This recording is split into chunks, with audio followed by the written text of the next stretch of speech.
el abrazo de nuestro Padre Celestial, ¿cierto? Y bienvenido a esta casa de oración. Primeramente quiero darle gracias a Dios por darme la oportunidad de estar acá en su santo lugar de predicación, ¿cierto? Y también quiero darle gracias a Dios porque el Señor ha tenido misericordia con cada uno de nosotros. Amén.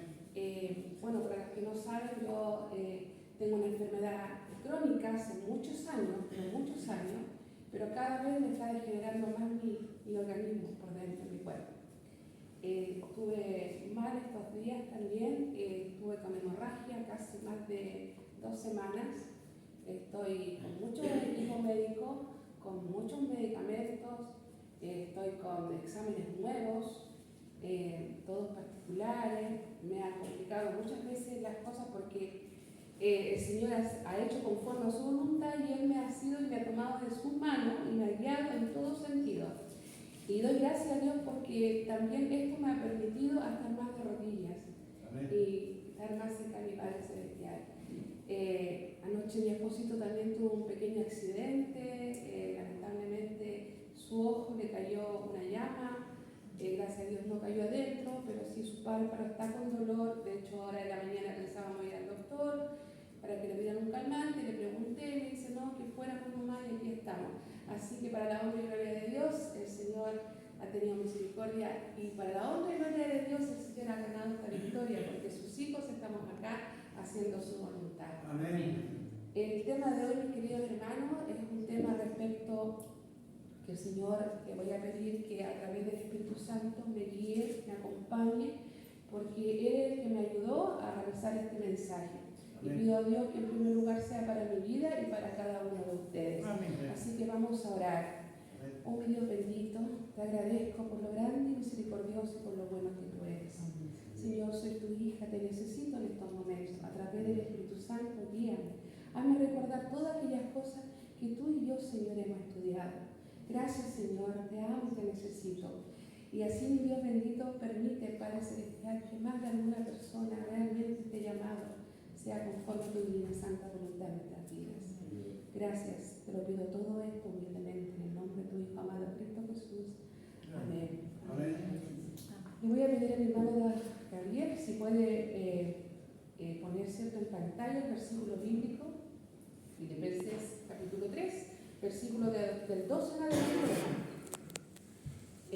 Bueno, hemos abierto la palabra del Señor.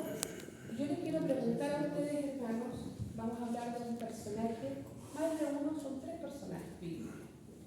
Y uno de los personajes, hermanos, quería preguntarle a ustedes. Muchos nombres actualmente y de por muchos tiempos se han dado a nosotros como humanos, ¿cierto? Y hemos colocado algunos nombres bíblicamente al más de un familiar o a un hijo.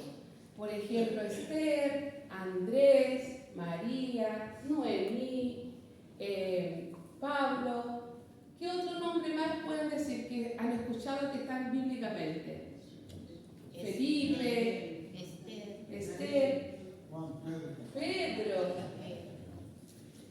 Pero ¿saben, hermanas queridas? Estos bellos nombres están bíblicamente. Pero hubo una mamá que gestionó a un hijo durante 9 meses y ella le puso por nombre Judas. Y nació este hombre. ¿Cuántos de los que nosotros estamos acá? Yo tengo varios años, y nunca he escuchado que alguien le haya puesto Judas a alguien. Es como muy difícil encontrar a Judas, ¿cierto? O a un animalito, a un perrito, Judas, ven. No suena, ¿cierto? O a un ser humano, a alguien que alguien le haya puesto Judas. Bien, Judas, bíblicamente, mis queridos hermanos, todos lo ubicamos. ¿Por qué? Porque traicionó a Jesús, lo entregó, lo vendió. Y muchos de nosotros, ¿cierto?, relacionamos a Judas de esta forma. Y este personaje lo encasillamos y pensamos que solamente existe y está en la historia bíblica, ¿cierto? Muchos pensamos de esta forma. Pero les quiero comentar y les quiero decir que para nosotros es una pena muy, muy fuerte, por lo que yo estudié, es de que ¿saben quién es Judas? Lo vamos a traer al tiempo moderno de hoy. Judas soy yo. Judas es usted. Judas es Antonio. Judas es Gabriel. Judas es María. Pedrito. Gabriel. Lucía es Judas. Todos los que estamos acá somos Judas. Y podemos decir, ¿por qué, hermana, si Judas fue una persona que traicionó al Señor? Pero, hermanos, mire, vamos a hablar un poquito de la historia de Judas. Judas era uno de los 12 discípulos que acompañaban a Jesús. Judas era una persona de alta estatura. Él era una persona muy instruida, muy inteligente. De hecho, a sus compañeros discípulos, él los tenía muy baja estima, porque él se creía muy superior, él tenía mucho entendimiento, mucho conocimiento. Él llegó a tener un cargo muy importante dentro de los discípulos, y ese cargo era de tesorero. Era un cargo que tenía por confianza. O sea, realmente Judas era una persona, realmente se puede decir como hermanamente o cristianamente bien. Pero Judas tenía en su corazón unas cosas que él tenía y él planificaba. Y de hecho que cuando estaba con Jesús, él fue un hombre que él acompañó a Jesús, vio los milagros de Jesús. Judas predicó su palabra, Judas enseñó su palabra, pero aún así Judas en su corazón traicionó a Jesús. De hecho, cuando Jesús, cierto, estuvo con ellos y les dijo, uno de ustedes me va a entregar, todos los que estaban aquí, algunos pensaban que no era Judas, otros pensaban otros nombres, nunca pensaron que era Judas, porque era un hombre de confianza. Pero saben, hermanos, él prácticamente influía en las mentes también de aquellos discípulos. Y gracias a Dios, hermanos, estos discípulos estaban tomados de la mano de Dios. Jesús se había dado cuenta, Jesús sabía quién era. E incluso ustedes creen que cuando Jesús pregunta, uno de ustedes me va a entregar, ¿ustedes creen que Jesús lo sabía? Él sabía, pero él quería, e incluso hay cosas realmente, hermanos, que para nosotros son difíciles de comprender. Y hay cosas que son misterios. Y uno de estas cosas es un misterio. Porque en el plan de salvación, porque en la línea ya planificada, en la orden de Dios, ya prácticamente, ¿por qué tenía que estar este personaje? ¿Por qué? ¿Por qué tenía que estar Judas? ¿Por qué tenía que estar así? Porque estaba escrito. Pero aún así, si Jesús se hubiera arrepentido, el plan habría seguido su curso. Pero Judas habría tenido otra realidad. No como ahora, que todos prácticamente sabemos que Judas fue un traicionero. Toda esta historia, hermanas, que les cuento, están en los libros de nuestra manera de Juan, deseado a toda la gente. Está en la Biblia, la palabra del Señor. Aquí hay un tema muy importante, hermano, porque nosotros tenemos que analizar, e incluso cuando yo estuve estudiando sobre Judas, me di cuenta, hermanos, que tiene un cierto similitud al enemigo. Porque ante sus gente que estaban alrededor, Judas era una persona que todo el mundo lo miraba y lo observaba en buena. Exaltado prácticamente dentro de sus pares, porque él tenía mucha preparación. Miren, lo voy a leer para que no piensen que es palabra mía, palabra del Señor. Judas era tenido de alta estima por los discípulos y ejercía gran influencia sobre ellos. Tenía una alta opinión de sus propias cualidades. y él consideraba a sus hermanos muy inferiores a él.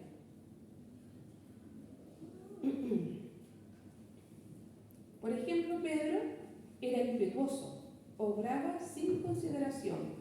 Juan, que atesoraba las verdades que caían de los labios de Cristo, era considerado por Judas como un mal financista.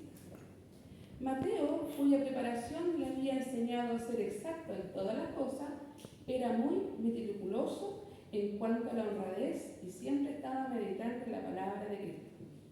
Quedaba tan absorto de ellos que, según pensaba Judas, nunca se les podría confiar la transacción de asuntos que requiesen previsión y agudeza. Así Judas pensaba y revisaba a todos sus discípulos, los observaba y les sacaba prácticamente una copia, se puede decir, de cómo eran ellos. Así era Judas. Judas estaba tan ciego en cuanto a su propia debilidad de carácter, y Cristo lo colocó donde no tendría oportunidad de verla y corregirla. Era como tesorero de los discípulos y estaba llamado a proveer de las necesidades de las personas. Era tan así Judas, hermanos, que Judas se puso y se pagó a sí mismo, que era un hombre ambicioso, codicioso. E incluso cuando trataban de ayudar a las personas, él trataba de dar su opinión y él prácticamente no estaba como muy de acuerdo en ayudar a esas personas, porque siempre quería como más para que quedara como para su bolsillo. Y bueno, esa es la historia de Judas. ¿Por qué decimos que Judas está en nosotros y traicionamos y somos nosotros? Porque nosotros, hermanos, nosotros todos los días traicionamos a Jesús. Amén. Nosotros todos los días, hermanos, estamos haciendo conforme a la opinión nuestra. Y nuestra religión, nuestras creencias, la palabra de Dios la leemos a conveniencia de nosotros. Es que no me cae bien el pastor, o es que no me cae bien la hermana, es que allá, es que no voy a ir por esto, otro, por acá, por allá. Y damos un montón de explicaciones a nosotros mismos, siendo que la palabra de Dios es una sola. Amén. Es un sola voz, es un solo Padre. Y de aquí estamos muchos hijos, y muchos hijos prácticamente estamos haciendo conforme a nuestras propias voluntades, hermanos. Por eso les digo, hermanos, que muchos de nosotros somos Judas.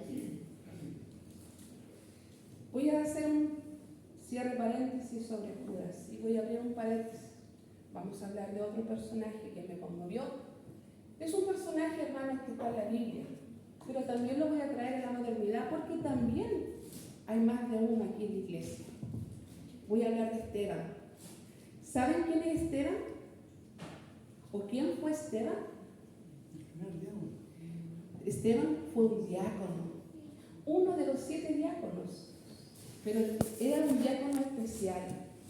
Él prácticamente, hermano, era muy estudioso, le interesaban mucho las cosas de Dios.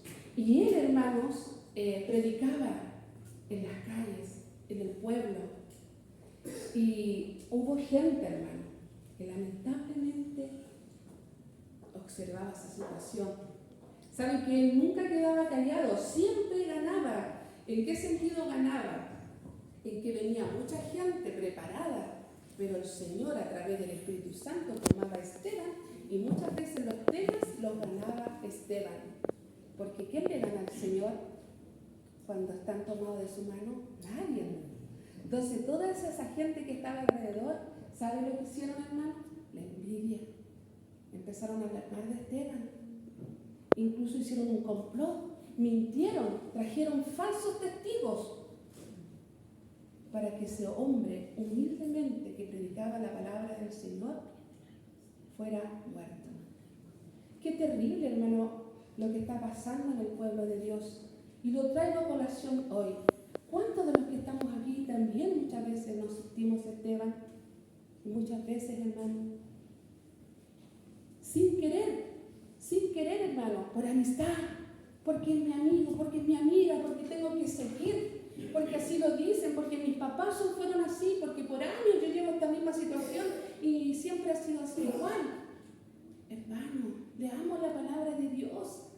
Leamos esta espada maravillosa que Dios nos ha entregado, sus verdades. Es la única persona que nosotros debemos de confiar nuestra vida y ser directo y entregarnos a Él. Se llama Cristo. Amén. Solamente a Él. No te va a salvar un pastor, hermano. No te va a salvar una hermana. No te va a salvar una iglesia. Solamente que te va a salvar a tu vida es Cristo Jesús. Amén. Solamente Él. Nosotros debemos estar con Él constantemente, hermano. Y este hombre, hermano, fue enjuiciado, fue llevado Esteban a un concilio y lo tomaron y hablaron, blasfemaron, un testigo falso, que él estaba hablando en contra de la ley de Moisés y de Jesús. Lo llevaron a este hombre, a pesar de que Esteban, hermano, habló desde un principio. Esto está todo en la palabra de Dios, hermano, en Hechos. Acá tengo todo mi torpedo, pero por la gracia de Dios.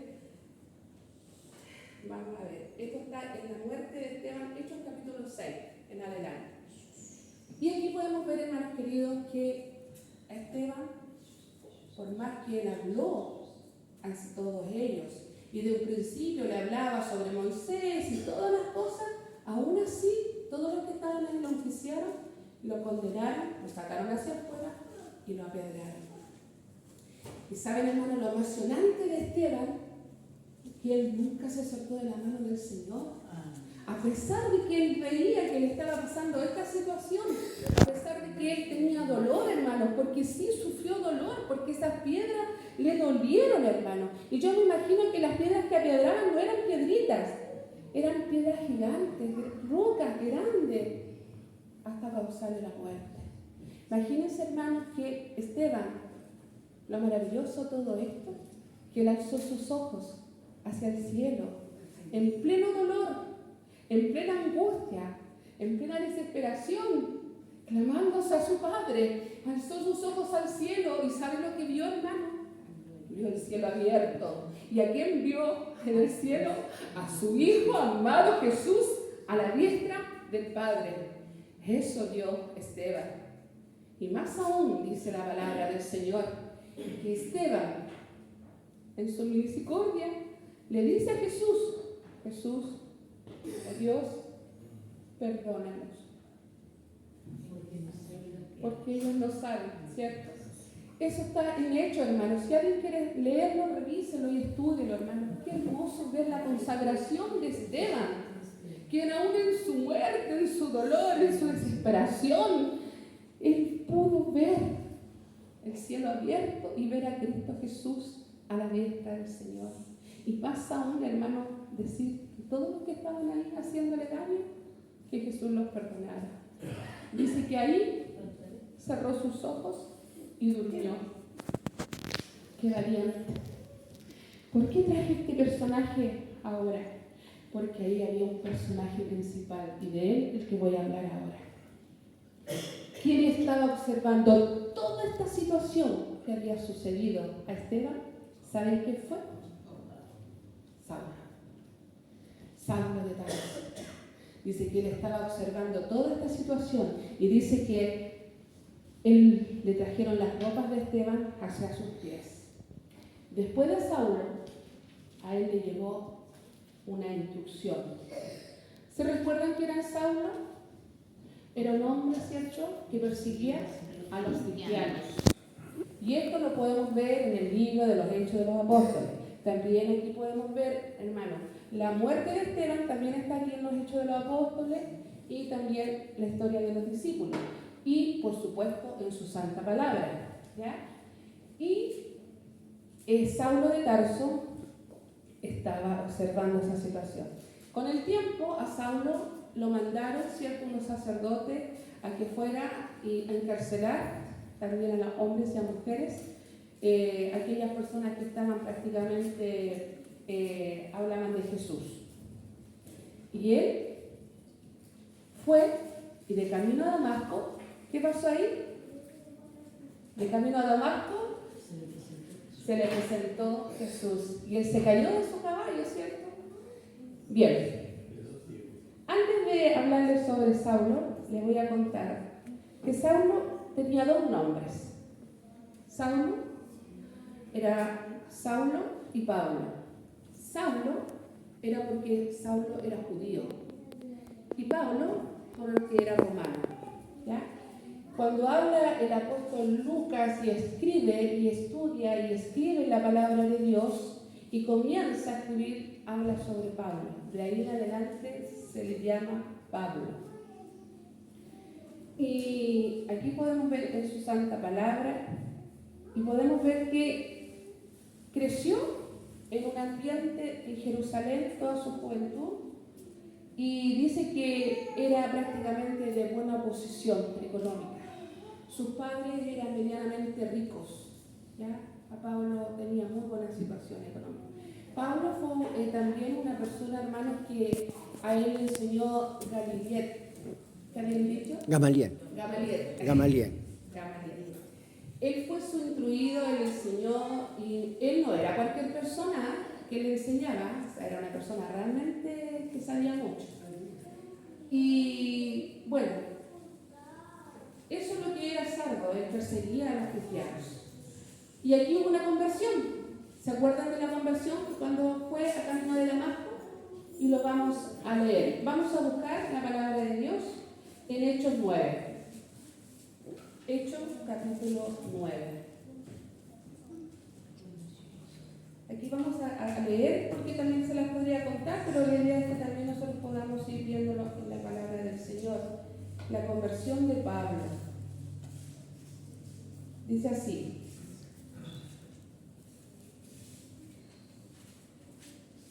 Bueno, ahí les hablé cuando le pidió cartas para la sinagoga de Damasco a fin de que se hallase algún hombre o mujer de este camino los trajese presos a Jerusalén. 9:3. Mas yendo por el camino aconteció que al llegar cerca de Damasco, repetidamente le rodeó un resplandor de luz del cielo y cayó en tierra. Oyó una voz que le decía: Saulo, Saulo, ¿por qué me persigues? Él dijo: ¿Quién eres, Señor? Y le dijo: Yo soy Jesús, a quien tú persigues. Dura cosa es dar voces contra el aguijón. Él, temblando y temeroso, dijo al Señor: ¿Qué quieres que yo haga? Y el Señor le dijo: Levántate y entra a la ciudad y se te dará lo que debes de hacer. Se te dirá lo que debes de hacer. Los hombres que iban con Saulo se pararon atónitos y oyendo la verdad de la voz, mas sin ver a nadie. Entonces Saulo se levantó de tierra y abrió los ojos, no veía nada. Así que llevándolo por la mano, lo metieron en Damasco, donde estuvo 3 días sin ver ni sin comer. Había entonces en Damasco un discípulo llamado Ananías, a quien el Señor dijo en visión: a Ananías. Y él respondió: heme aquí, Señor. Y el Señor le dijo: levántate y ve a la calle que se llama Derecha, y busca en esa casa de Judá a un llamado Saulo de Tarso, porque aquí él ora. Y ha visto en visión a un varón llamado Ananías que entra y le pone las manos encima para que recobre la vista. Entonces Ananías respondió: Señor, oído de muchos acerca de este hombre, cuantos males ha hecho tu santo en Jerusalén. Él ha hecho muchos daños a estas personas. Y aquí tiene autoridad de los principales sacerdotes para prender a todos los que le invoquen su nombre. El Señor le dijo: ve, porque instrumento escogido me es este para llevar mi nombre. Bueno, aquí todos sabemos la conversión que tuvo Pablo, ¿cierto? O Saulo de Tarso, cuando se encontró con Jesús. Aquí podemos ver directamente, hermanos, que fue un radicamiento, una reforma directa ya, y fue como instantánea, porque él cambió inmediatamente de pensamiento y de actuar, ¿cierto?, a la realidad de Dios. Dice que cuando Ananías fue, oró, ¿cierto?, y le puso sus manos sobre sus ojos, él pudo ver, después pudo comer, se pudo recuperar, y empezó Pablo prácticamente a llevar el Evangelio a todas aquellas personas. Dice que muchos seguidores se siguieron, pero muchos también le tenían miedo, incluso los discípulos, porque no pensaban realmente que era verdadero lo que él estaba haciendo. Pero sí, con el tiempo se dieron cuenta que Pablo sí era un hombre fiel en las cosas del Señor. Pablo fue instruido en las cosas de Dios, le gustó mucho hablar sobre la ley del Señor, sobre la obediencia, sobre su entrega. Y aquí hay unos versículos. Por favor, hermano, ¿está? ¿Se puede programar Filipenses puesto ahí? ¿No? No. Ya, vamos a buscar acá Filipenses.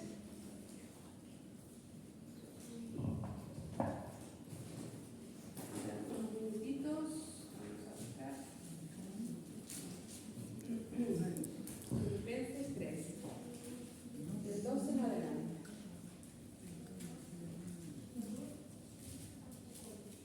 Bueno, todos sabemos que lo que hacía Pablo, él estuvo después de su conversión, ¿cierto? Entregado a las cosas del Señor, ganó muchas ganas para el Señor, pero también le pasaron cosas, ¿ah? Él estuvo encarcelado, muchas veces por una serpiente también fue mordido, a punto de morir, fue apiedrado y pasó por una cantidad de situaciones, Pablo. Pero a pesar de todas esas situaciones, él nunca, pero nunca dejó al Señor de lado. Él siempre fue perseverante. Y mira lo que dice acá, una de las cartas que menciona acá la palabra de Pablo. Dice así, Filipenses capítulo 3, de versículo 12 hasta el 14. Dice así, no que haya alcanzado ya, ni que ya sea perfecto, sino que prosigo por ver si logro hacer aquello para lo cual fui también nacido por Cristo Jesús. Hermanos, yo mismo no pretendo haberlo ya alcanzado, pero una cosa hago, olvidando ciertamente lo que queda atrás y extendiéndome de lo que está delante. Prosigo a la meta, el premio del sumo llamamiento de Dios, que es Cristo Jesús. Mire, mi querido hermano, aquí podemos analizar estos versículos bíblicos. ¿Qué es lo que pretendía Pablo decirnos a nosotros? Cuando él habla de una meta, es porque él se propuso en sí una carrera, él se propuso un blanco, él se propuso llegar hasta esa meta. Y eso es lo que nos gusta a nosotros. Cuando nosotros podamos entender cuán grande y misericordioso es Dios en nuestras vidas, vamos a poder llegar a establecer y tener esta relación como la que tuvo Pablo directamente con Dios a través del Espíritu Santo. Aquí podemos ver que Pablo corre una carrera y él quiere llegar a una meta. Miren, para ir a una guerra, si tú te distraes, ¿qué pasa? Te mueres. Entonces, aquí el que va a la guerra tiene que estar concentrado, tiene que tener claro a qué va y cuál es su meta. Para los que van a la guerra, su meta, humanamente se puede decir que lo único que quieren ellos es que termine luego lo que están haciendo y volverse hasta su casa, para ver a sus hijos, o a su esposa, a su madre. Y muchas veces dejan ellos por años o por tiempo, están ahí en una guerra. Pero ellos tienen que estar concentrados para poder seguir avanzando en lo que se propusieron. Bueno, aquí Pablo, él dice que quiere correr una carrera. Y esta carrera, hermanos, es la carrera del Evangelio, de la salvación, ¿cierto? De la vida eterna. Esta es la carrera de nosotros, que nosotros todos los días tenemos que hacer. Y él tenía tan claro, pero tan claro, que él quería ganar esta carrera. Miren, número 1, son 3. Número 1, él estaba concentrado. Y cuando uno está concentrado, está enfocado. Cuando uno está concentrado en pasar el curso o la tesis o hacer una operación o cualquier situación que a uno lo lleve a una situación de límite, se puede decir, tiene que estar concentrado. O sea, él tenía claramente que él estaba enfocado en lo que tenía que hacer, que es seguir la meta, su plan. También podemos ver que estaba decidido. Cuando uno está concentrado, uno está decidido, está enfocado, está entregado. ¿Ya? Y decía, una cosa hago. Él no decía 5, ni 10, ni 20, sino una cosa hago. O sea, realmente, hermano, él estaba pendiente y preocupado únicamente de su salvación. Y esto es lo que nos queremos decir que el Señor nos está hablando hoy día. Miren, la otra es la perseverancia. Todos los que estamos aquí muchas veces comenzamos algo, pero no todos lo terminamos. Muchas veces estamos entusiasmados, con ganas, que vamos, lo esperamos a las 3:30 y vamos a estar, y vamos a ir ahí, y vamos a ir a golpear puertas, y estamos. Y el tiempo nos va diciendo otras cosas. ¿Por qué? Porque no hay perseverancia. Porque no tenemos claro la meta. Porque no tenemos claro la carrera. No tenemos clara la salvación.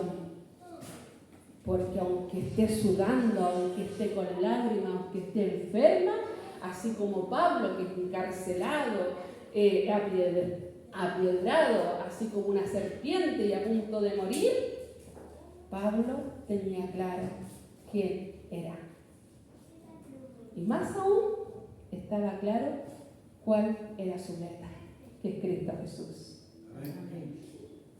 Hablamos sobre la concentración, hablamos sobre la perseverancia.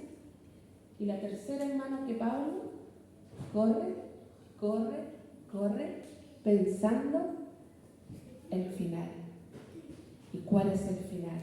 Miren lo que dice aquí en Filipenses. Voy a poner mis lentecitos.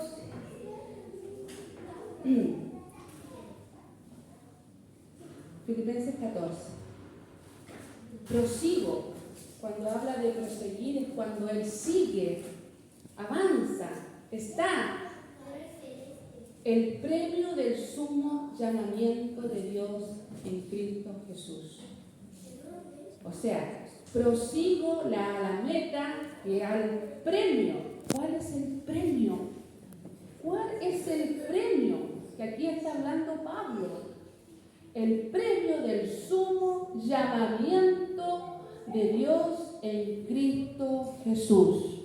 ¿Saben ustedes, hermanos, que los hijos de Dios le llaman los llamados? Esto lo podemos encontrar en 1 Corintios 1:24. Ahí sale que a los hijos de Dios le llaman los llamados. En Hebreos también está, 9:15. Y en Romanos 8:29 y 30 dice, y a los que predestinó, a esto también llamó, y para que fuesen conforme a la imagen de Dios. Hermanos, ¿saben ustedes cuál es el premio del Supremo? ¿Alguien sabe cuál es el premio? Que habla aquí el apóstol Pablo, que él hacía su carrera inspirado porque él sabía que al final había un premio supremo. La vida eterna, la salvación. Aquí está hablando para todos nosotros, los pecadores, que queremos hacer esta carrera. Hermanos queridos, he traído y el Señor nos ha ayudado a que podamos comprender realmente en nuestras vidas. Estamos viviendo en tiempos difíciles. Las iglesias están confundidas. Y lo digo realmente acá. ¿Por qué están confundidas? Porque el mismo pueblo de Dios se ha apartado de las cosas de Dios. Y han hecho conforme a sus pensamientos, a sus ideas, a sus culturas, a sus ideas. Hoy en día, hermanos, el Señor en su palabra dice, sécase la flor, sécase la hierba, mas mi palabra permanece para siempre. Dios no puede ser un Dios hoy y un Dios de esa forma antiguamente y para nosotros los tiempos modernos es porque nosotros pensamos que así, Señor, bueno, usted tiene misericordia y haga conforme a su voluntad y solucione de esta forma nuestra vida. No, hermano, la palabra de Dios es clara, los mandamientos de Dios es clara. Yo creo que todos los que estamos aquí hemos estudiado la fe de Jesús. ¿Han estudiado la fe de Jesús? Porque más de alguno fue bautizado. Y la palabra de Dios es clave. Tenemos 28, 29 me parece. 28. Entonces, tenemos claro, hermano, lo que tenemos que hacer un cristiano para seguir el blanco.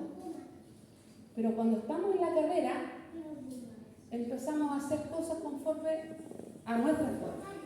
Y quiero dejarlo claro, hermano. Los 10 mandamientos son un reflejo del carácter de Cristo en nuestras vidas. Judas. Depende de nosotros, hermanos, que seamos Judas y podamos ser prisioneros completamente ante Dios todos los días o ir hacia los pies del Señor, como lo fue. Se arrodilló, ¿cierto?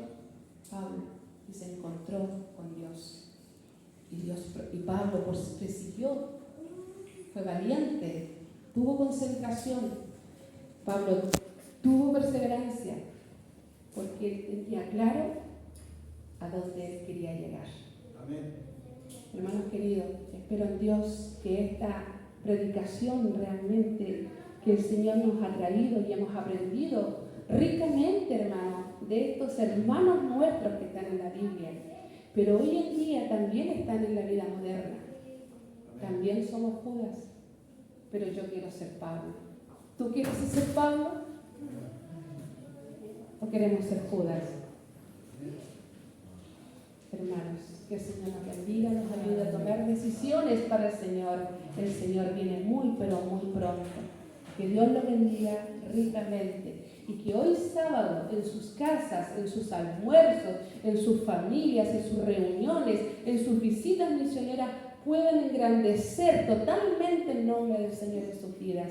Porque Cristo viene, hermano. Que Dios los bendiga. Amén.